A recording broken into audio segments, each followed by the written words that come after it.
नमस्कार मित्रांनो, आज आपण इन्व्हर्टर बॅटरीचा इथं चेकअप करायला आलेलो आहे. सर्व्हिस कॉल होता बेसिकली.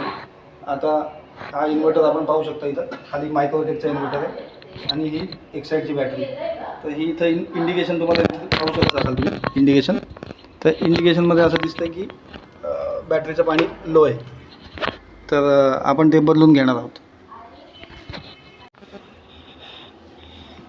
मित्रांनो पाहू शकता तुम्ही, आधी आपण इथं चेकअप केलं की आधी मेन्स ऑन होती का किंवा हे चार्जिंगचं ऑन होते का ते पहिलं चेक केलं. तर ते व्यवस्थित दिसते, म्हणजे इन्व्हर्टर ओके दिसतो आहे. आता आपण हे फिलअप करून घेऊया.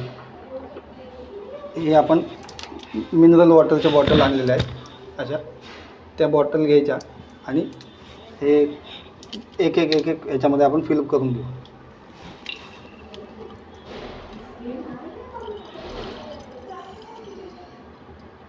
हा एक सेल आहे, त्याच्यामध्ये आपण फिल करून घेतो आहे. पाहू शकता तुम्ही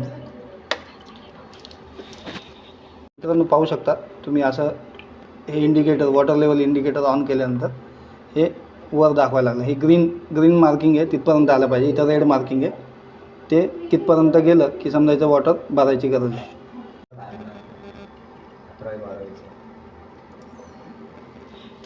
थांबव. दर 6 महिन्याला हे चेकिंग करायचं असतं. बॅटरीचे सेल खाली गेले नाही पाहिजे, त्यानंतर तुम्ही रिफिल करू शकता इथं. आता आपण इथं सगळीकडे बऱ्यापैकी टॉपअप केलेलं आहे.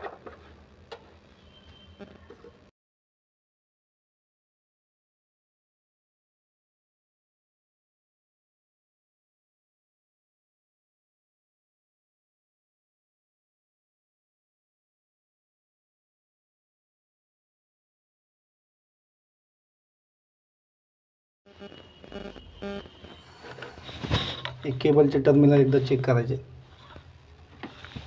हे लूज असतील तर एकदा टाईट करून घ्यायचे, पण हे फर्म दिसत आहेत. आणि आपण आता फायनल टेस्टिंग करू.